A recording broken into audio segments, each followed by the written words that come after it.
Hi everybody, this is Czapnik from the Jewish Learning Exchange in Los Angeles. I hope you and yours are doing well. Our hearts and minds and prayers are for the situation in Israel. May the Almighty bring home the hostages soon, happily and healthily. Give strength to the families of those injured and to the hostages and those that unfortunately lost their lives, and protect the soldiers and all the Jews around the world. This week's Torah portion is Parshat Tetzaveh, and it talks about a different uniform, not an army uniform, but the special garments that the Kohen Gadol, the high priest, wore in the Beis HaMikdash, in the temple. The regular Kohen that served in the Mishkan, in the portable tabernacle, and later on in the temple, wore 4 special garments, and the Kohen Gadol wore 8. And each of them had deep significance and accomplished different things. One of the garments was the me'il. The me'il was a blue garment with bells, golden bells on the bottom that actually rang, as well as pomegranates. Now the me'il atoned for lashon hara, for speaking ill of others. And the question that some of the commentaries ask is, the silent pomegranates, these were made out of material, not real pomegranates, the silent pomegranates, okay, silent. That atones for speaking ill about other people. But the bells, they make noise. What's the point of that?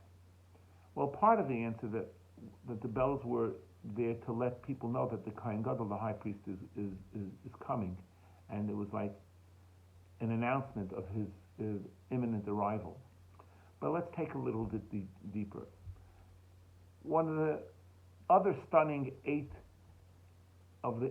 clothing of the high priest was the choshen. The choshen was the breastplate that had 12 beautiful gems, different gems on it, that engraved in it were the names of the 12 tribes. And this was significant for many reasons, including the fact that if they had a question, the Kohen Gadol could be asked, and God miraculously would light up letters of the tribes to give the answer to what they were asking. And the Torah gives us the Hebrew names of these stones, and the beautiful stone for the tribe of Binyamin was known as Yoshveh. I don't know what that stone is, but it was a very beautiful, colorful stone, and it was called Yoshveh. And the commentary and the oral tradition tells us something very beautiful about it, that the descendants of Rachel were very good at keeping secrets. Just like Rachel herself, the matriarch Rachel, did not tell when her trickster father switched her with Leah, and didn't spill the beans, and kept her silence, and didn't allow her sister to be embarrassed when she was marrying Yaakov. So her children, Yosef and Binyamin, were very good at that. As a matter of fact, Binyamin was very good at that because he knew that the brother sold Yosef, and he did not reveal it to his father because the tribes had made up no one should say anything, and he kept his silence. And that's why our sages tell us that the name of the stone in the place for Binyamin, the beautiful, colorful gem, was known as Yoshveh.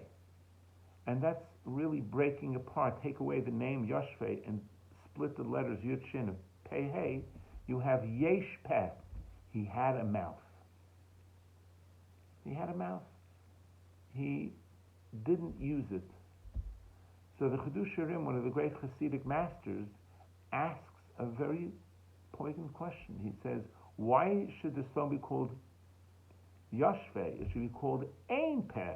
There's no mouth. He didn't use his mouth. He was silent.